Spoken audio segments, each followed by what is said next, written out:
Welcome back to Metal Kitchen. This is our third episode. Today we're gonna go ahead and do chicken fettuccine Alfredo. This is a dish that I'm actually very well known for, going back quite a few years. I've made it for a lot of people. It's always a pretty big hit. It's very rich. If you are lactose intolerant, make sure you take your Lactaid before you eat it because it will cause problems. You use the heavy cream and then eventually the cheese and butter. Got some seasonings here. We use a little bit of cayenne pepper, not a lot. We're going to use some garlic powder. My not so secret ingredient, because I'm telling you right now, is I actually use white pepper instead of black. Gives a very distinctive flavor. Of course, we have chicken, got fettuccine. I'm going to use a little bit of salt too, which is not pictured. Musically here, Slipknot's Iowa. Probably my favorite album of all time. And I'm going to go on to Kill Switch Engage's The End of Heartache. And then I'm going to close out with Devil Driver's Fury of Our Maker's Hand. Definitely one of the heaviest albums I own. Play a little bit of music, and then when we come back, we'll get started on the sauce. Look at my eyes, for the odds are difficult. I can feel it underneath like a miracle. Everybody in the world needs more than life. The consequences to bear with them. Once again, it's me and no one else. I can't remember if there was that someone else. But now mine is not fair. It's out of my hands and it's shaking. You'll never take my Welcome back. So we're going to start out by getting our sauce ready. You're going to need heavy cream, you're going to need unsalted butter. Now, I'm only cooking for 2 here, so normally if you want to cook for 4, go ahead and double this recipe, and that's actually what's going to be in the video description down there. We're going to go ahead and get started. Have a medium saucepan here. Use a quart if you're cooking for 3 or 4 people, or if you want leftovers, but do keep in mind, because it's a very rich sauce, it does not hold overnight very well, so you're going to want to actually go ahead and eat all of what you make that night. And put that in there. You're going to want to have it on kind of medium-high. Don't turn it up too high because this will boil over. A lot of air is going to move through here. It will foam over and it will make a huge mess and it sucks to clean up. We've got unsalted butter here. Going to go ahead and put that in there. Now we're going to give this time to start heating up, and you want to actually bring it to a boil, but as it starts to heat up, you're going to take a wire whisk and make sure you whisk it pretty regularly, like as in every 15-20 seconds, and what that's going to do is release the air out of the heavy cream and help keep it from boiling over. We're going to come back after the sauce has started to boil, and then we'll go on to the next steps.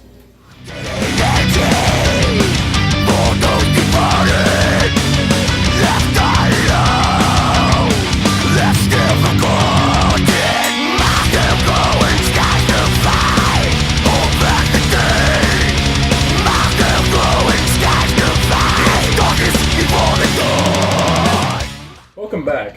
So I actually wanted to show you guys what this is supposed to look like when it's boiling, because if you're not careful it will boil over. So if you look at this here, you have a lot of rolling bubbles here, but it's very foamy looking on top. So this is about the point that we're going to let this get.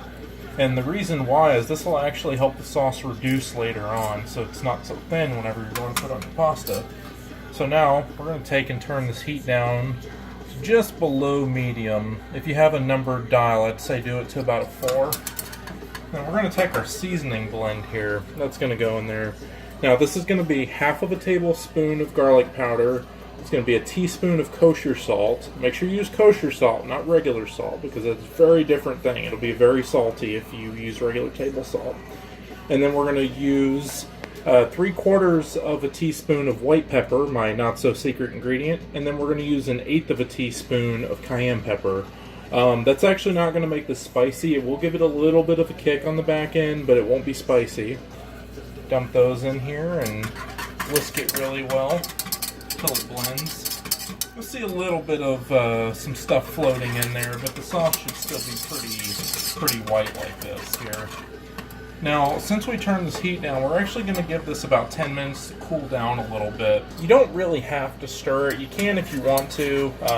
I usually do. But if you want to let it sit for about 10 minutes and just walk away, you can go ahead and do that.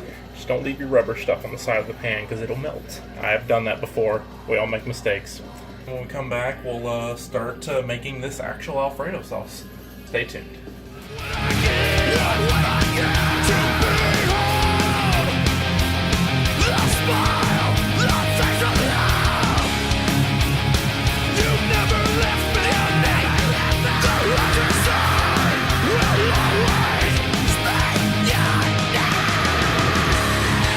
It won't be long.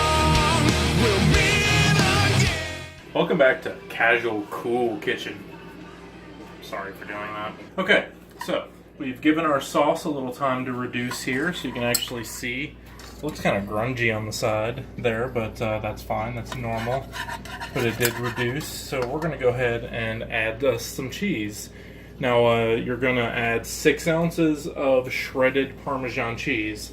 If you're feeling froggy, you can shred it yourself. I usually buy the pre-shredded stuff because I don't want to. Now, I said earlier that you want to give this time to cool and reduce a little bit before adding cheese, and there's a really good reason why. Cheese has a protein in it called casein. If you go and heat those proteins up too much, they'll start to separate. Now, effectively what happens whenever they do that is the cheese will start to feel really sandy and grainy, and it's just not very good. So basically you want to give this time to cool down a little bit before you add your cheese so that doesn't happen. You'll get a nice smooth sauce, no sandiness because nobody likes that, and it'll taste better. We don't want to add all of this at once though, because we actually want to give this cheese time to melt and to actually blend with the sauce before we continue adding it. So you're going to add about an ounce or two at a time here. So just sprinkle it in. Try to not let it clump up at any one spot. And then you're just going to whisk really well. And unfortunately, this is probably the most tedious part, because you're going to have to actually whisk it pretty consistently for about 2 minutes straight each time you add cheese. That gives it plenty of time for it to melt and fully blend with the sauce there. Alright, now we got the last of our cheese in here now, so you can actually see the sauce is already starting to thicken up a little bit here. Now we're going to play the waiting game. I would recommend cooking this for about half an hour at this point here. That's going to reduce the sauce down further. It's going to make it a nice, creamy, rich sauce. If you're pressed for time or if you're impatient, I understand, I am too, you can actually add about a half of a tablespoon of cornstarch or a tablespoon of flour to it, and that will thicken the sauce up as well. Cornstarch is what I would recommend because it's not going to affect the flavor nearly as much as flour will. But not everybody keeps cornstarch on hand, whereas a lot of people will have flour. So whatever you have, you can do that, or you can not be impatient. Just give it some time.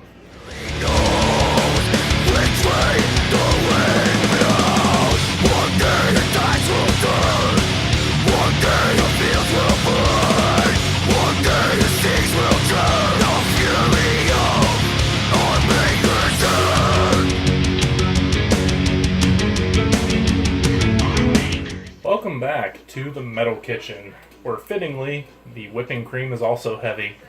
God, I love that line. It's so cheesy, it's wonderful. You know what's also cheesy? Alfredo sauce. So your sauce should be thickening up a little bit at this point here. We're going to do one last thing to that. This is thyme. So we're actually going to add half of a teaspoon of thyme leaves to the sauce here. Now, I don't do this earlier because if you do, they tend to get overcooked and they lose some of their fragrance. So you add them later in the process. Give it a nice whisk there. And you'll still have that kind of fresh herbiness added to your sauce there. We're going to continue to let that sit for a bit. We're going to do some fettuccine. Now, you can do a different type of pasta if you prefer, but the reason fettuccine actually goes well with Alfredo is these wider noodles here are really good for holding on to a really thick, hearty sauce like Alfredo sauce. In our recipe here, we're going to call for a pound, but since I'm only making half of it, I'm going to do about half a pound of fettuccine pasta here. I'm a little kid, so I like to break it in half so it's easier to deal with later. Now, a tip I can give you whenever you're cooking pasta is whenever you're getting your water boiling, put a little bit of salt in the water and mix it up really well. That actually raises the boiling point of the water a little bit, and then your pasta will cook a little bit faster. This fettuccine here, we're only going to give it about 8 minutes to cook, and that's going to cook it to what we call al dente, which gets it about 80% done. Having it a little underdone is going to give it some really good texture, and it's also going to hold on to the sauce a little bit better. So we're going to give this a few minutes to cook, and then we will be right back, and we'll kind of start wrapping up.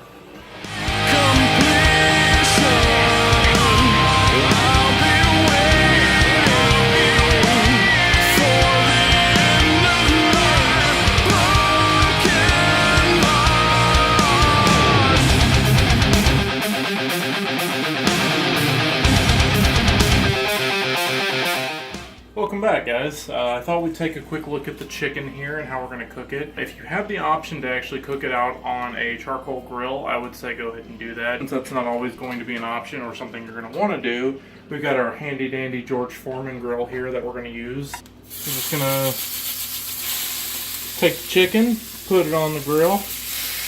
Now, if you've got a little bit of seasoning salt, just give a real light sprinkle on there. Don't do too much. If you don't, just use some regular table salt for that. And we're going to drop the lid here. Now, if you step over here with me, you can see the pasta's done. You'll know that it's done by whenever, if you go to take a bite of one of the noodles, it'll be a little chewy, not hard at all.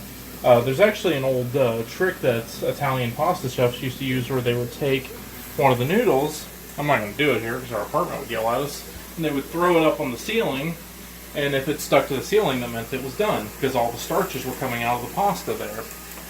Don't do that unless you want to sweep dry pasta off of your ceilings. But basically, just take a quick bite of it. You'll see it's got a little bit of chewiness. Drain it, and then rinse it off with hot water to get the extra starch off. And then I actually like to put about 1/4 of a teaspoon per half pound of olive oil in there, and it'll help keep it fresh if you have to hold your pasta for a little bit, and it gives it a little bit of nice flavor as well. When we come back, we're going to go ahead and start getting everything put together on the plate, and we will do our last cut. Stay tuned. You are unfucked and overrated. Think I'm gonna be singing a sure fall. This is the end of everything. You are the end of everything. I never slept since I woke up and found my own life with a lie, motherfucker. This is the end of everything. You are the end of everything. Welcome back, guys. So we are ready to plate. We got our fancy blue plates here that you've probably seen in previous episodes. Got a little bit of pasta on the plate here that's ready to go. So we're going to start. We're going to get some of the sauce. Drizzle it over here. Now normally it's a little thinner than this, but because I took my time to film all this for you, it reduced a little more than it normally would. So it's nice and creamy here, but generally it's going to be a little bit thinner than that. Should drizzle over easily. Got a piece of cooked chicken here. Now we're going to cut this in vertical slices here along the edge. So kind of see how that goes. And we're going to take our plate here. Just lay that over top like that. We're going to take about a capful of liquid smoke. Of course, if you grill your chicken, you don't need to do this, but this adds a really good smoky flavor to it. So just kind of lightly drizzle it over the top there. This is going to be about half of a teaspoon if you want to measure it out that way. And then top it off, we're going to put some parsley on there. Gives it both some nice color and a little bit of freshness. We have chicken Alfredo. This is everything on there. If you have any questions, any comments, you can ask me. Like I said, this is probably my most well-known recipe, something I've made for a lot of you that are probably watching this. So check down in the description below and you can find the exact recipe, or you can just come over sometime and I'll make it. Bon appetit. Thanks for watching Metal Kitchen. Forever in my head, I give